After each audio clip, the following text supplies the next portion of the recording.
오늘 우리에게 주시는 하나님의 말씀은 요한복음 6장 1절부터 15절까지의 말씀입니다. 함께 나눌 하나님의 말씀은 요한복음 6장 1절부터 15절까지의 말씀입니다. 제가 봉독하겠습니다. 그 후에 예수께서 디베랴의 갈릴리 바다 건너편으로 가시매 큰 무리가 따르니 이는 병자들에게 행하시는 표적을 보았음이로라. 예수께서 산에 오르사 제자들과 함께 거기 앉으시니 마침 유대인의 명절인 유월절이 가까운지라. 예수께서 눈을 들어 큰 무리가 자기에게로 오는 것을 보시고 빌립에게 이르시되 우리가 어디서 떡을 사서 이 사람들을 먹이겠느냐 하시니 이렇게 말씀하심은 친히 어떻게 하실지를 아시고 빌립을 시험하고자 하심이라. 빌립이 대답하되 각 사람으로 조금씩 받게 할지라도 200데나리온의 떡이 부족하리이다. 제자 중 하나 곧 시몬 베드로의 형제 안드레가 예수께 여짜오되 여기 한 아이가 있어 보리떡 5개와 물고기 2마리를 가지고 있나이다. 그러나 그것이 이 많은 사람에게 얼마나 되겠사옵나이까. 예수께서 이르시되 이 사람들로 앉게 하라 하시니 그곳에 잔디가 많은지라 사람들이 앉으니 수가 5,000명쯤 되더라. 예수께서 떡을 가져 축사하신 후에 앉아있는 자들에게 나눠주시고 물고기도 그렇게 그들의 원대로 주시니라. 그들이 배부른 후에 예수께서 제자들에게 이르시되 남은 조각을 거두고 버리는 것이 없게 하라 하시므로 이에 거두니 보리떡 5개로 먹고 남은 조각이 12바구니에 찼더라. 그 사람들이 예수께서 행하신 이 표적을 보고 말하되 이는 참으로 세상에 오실 그 선지자라 하더라. 그러므로 예수께서 그들이 와서 자기를 억지로 붙들어 임금으로 삼으려는 줄 아시고 다시 혼자 산으로 떠나가시니라. 아멘. 할렐루야. 오늘 3일 예배로 수요일 예배로 하나님께로 모인 모든 우리 복된 이웃교회 성도님들 한 분 한 분이 오늘 이 자리에 어느 곳에서 예배를 드리든 한 마음 한 뜻으로 하나님과 예수 그리스도의 그 은혜 가운데 머무시기를 주님의 이름으로 축복합니다. 이 시절이 참으로 고통스럽고 우리가 겪어보지 못한 참으로 무서운 질병이 전 세계 곳곳을 휩쓸고 있는 이때 하나님께서 우리 성도님들 한 분 한 분의 가정과 직장과 사업장 뿐만이 아니라 우리의 마음까지 위로하셔서 주님이 주시는 평안과 평강이 늘 함께 하시기를 주님의 이름으로 간절히 소망합니다. 오늘 우리가 함께 나누는 이 말씀은 오병이어의 기적이라고 성경에서 4복음서, 4복음서에 함께 기록되어 있는 유일한 표적의 말씀입니다. 물론 4복음서에 언급되어 있는 또 하나의 다른 말씀도 있죠. 예수님의 부활 사건입니다. 이 부활 사건을 빼면 유일하게 4복음서에 공통으로 기록된 예수님의 이적이기도 합니다. 그만큼 이 이적이 복음서에서 중요하다는 말씀이 될 것입니다. 오늘 본문의 무대는 예수님께서 디베랴 바다, 갈릴리 바다라고도 하죠. 이 디베랴 바다 반대편 동쪽 언덕에서 제자들과 많은 사람들에게 베푸신 이적입니다. 이 디베랴 바다라고 이름을 붙인 이유는 우리가 성경에서 구체적으로 기록이 되어 있지는 않지만 고대 역사학자들의 기록에 의하면 헤롯 안티파스, 그가 이제 총독으로 있던 AD 20년 무렵 그 당시에 황제, 로마 황제였던 티베리우스를 기념하기 위해서 만든 도시의 이름이라고 알려져 있습니다. 그래서 당시에 갈릴리 바다를 티베리우스 바다, 디베랴 바다라고도 했다라고 기록에 남아 있습니다. 오늘 등장하는 주인공은 예수님의 12제자 가운데 이름이 거명된 바로 빌립과 안드레가 등장을 합니다. 때는 유월절이죠. 유월절은 유대인 명절 중에 가장 중요한 명절이기 때문에 많은 사람들이 예루살렘으로 올라가 함께 제사 지내기 위해서 많은 사람들이 모이는 그 길목이 바로 오늘의 이야기의 무대가 되겠습니다. 그 가운데 예수님이 어떤 분인지 사람들은 이미 예수님께서 병자를 고치신 일들을 통해서 예수님이 어떤 능력이 있는 분인지 이미 알고 있었기 때문에 그분이 나타났다, 그분이 어디로 가신다라는 정보들을 사람들은 많이 궁금해했을 것이고 예수님이 가는 곳곳마다 사람들은 따라다닐 수밖에 없었습니다. 왜? 내가 갖고 있는 고난과 고통, 질병들을 예수님의 능력이면 능히 고칠 수도 있겠다라는 기대하는 마음으로 예수님을 추종하고 따라다녔던 것입니다. 그래서 오늘도 역시 예수님이 가는 곳에 수많은 무리들이 따랐는데 오늘 기록에 의하면 장정만 5,000명 가까이 된다고 했습니다. 장정만 5,000명이면은 그 외에 기타 등등 어린아이, 여자들, 노인들 많은 사람들이 함께 계산된다 그러면 최소한 10,000명에서 15,000명 이상은 되지 않았을까라고 생각이 됩니다. 이 많은 사람들이 예수님과 함께 머무는 그곳에 예수님께서 말씀을 증거하시다가 이제 시장할 때쯤 됐을 때 빌립에게 말씀하십니다. 우리가 이 많은 사람들을 어디서 떡을 사서 먹일 것이냐? 빌립에게 그렇게 질문하신 이유가 어디 있었을까요?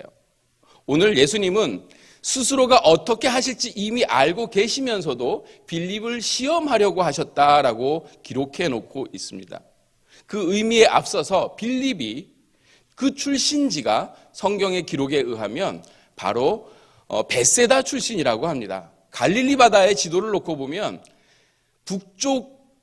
갈릴리 바다 북쪽 끝에 있는 마을이 벳세다고, 그리고 오늘의 이야기는 디베라의 건너편 무대가 되기 때문에 이 오늘 말씀이 증거되는 이 장소와 벳세다는 그렇게 멀지 않은 곳이라고 추정할 수가 있습니다. 다시 말해 빌립은 이 벳세다 주변 그 근방의 그 지형에 대해서, 마을에 대해서 어디에 무엇이 있는지를 잘 알 수 있을 거라고 추정할 수도 있고, 예수님은 그래서 특별히 빌립을 지명하여 우리가 이들에게 먹을 것을 어디서 구할지 네가 한번 생각해봐라 라고 그렇게 말씀을 하셨다고 생각할 수 있습니다.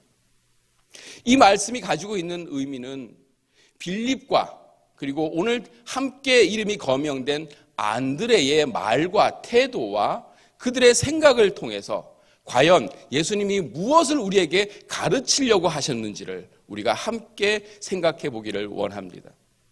첫 번째 우리가 생각해 볼 것은 그들의 대답을 통해서 알 수가 있습니다. 예수님께서 이미 마음속에 말씀하시고자 하는 것을 그들의 질문과 태도를 통해서 드러내고 있는 것입니다. 빌립은 이들을 다 먹이려면 200데나리온도 부족하겠습니다. 200데나리온이라면 어마어마한 돈이라고 하지 않습니까? 1데나리온이 장정의 그 일용할 일당이라고도 하며 200이면 200일 동안 임금을 합쳐도 모자라는 돈일 수 있습니다. 그만큼 큰 돈, 그 이상으로 필요한 만큼 많은 지금 비용이 필요한 상태라고 이 빌립은 생각한 것입니다. 빌립이 그렇게 대답한 것은 빌립의 성향 자체가 굉장히 이성적이고 그리고 합리적으로 상황을 판단하는 그런 굉장히 명석한 사람이기 때문에 그렇게 답변을 하였을 것입니다. 반대로 안드레는 어떻게 대답을 하였습니까? 안드레는 어린아이가 가지고 있는 물고기 5마리와 떡 2마리가 여기 있는데 이것 가지고 이들을 먹일 수 있겠습니까? 라고. 이것은 다시 말해 그건 불가능합니다. 조금 더 지나칠 정도로 이야기하면 예수님을 비꼬아 얘기할 수도 있습니다. 지금 상황이 어디서 무엇을 구해서 이 많은 사람들을 먹일 수 있는 상황입니까? 그거는 불가능합니다. 이렇게 부정적으로 대답하고 있는 것이죠. 예수님께서는 그들이 그렇게 대답할 것을 이미 알고 계셨고, 그리고 예수님은 친히 그들의 질문이 얼마나 잘못된 것인지 직접 이적을 통해서 보여주시고 이 이적이 무엇을 뜻하는지를 명확하게 깨닫게 하고 계신 것입니다. 함께 생각해 보시죠. 이 오병이어의 기적, 어린아이가 가지고 있던 물고기 5마리와 떡 2개로 거기에 15,000명, 2만 명이 넘을지도 모르는 그 수많은 사람들을 먹였다는 이 일들을 읽으시면서 그 이야기를 통해 혹시 생각나는 일화가 없으십니까? 저는 홍해를 건너 이제 사막으로 들어서 이 광야 생활을 하며 굶주렸던 이 출애굽 당시의 유대인들이 생각이 납니다. 예수님께서 그것을 생각하며 이 말씀을 했다라고 저는 단정 지을 수는 없지만 홍해의 그 많은 그 어려움들을 극복하고 광야 생활에서 굶주렸던 그들에게 만나와 메추라기를 공급하셨던 하나님의 은혜가 바로 오늘 예수님께서 그들에게 나타내시고자 하셨던 참 의미는 아니었던가 저는 그렇게 믿고 있습니다.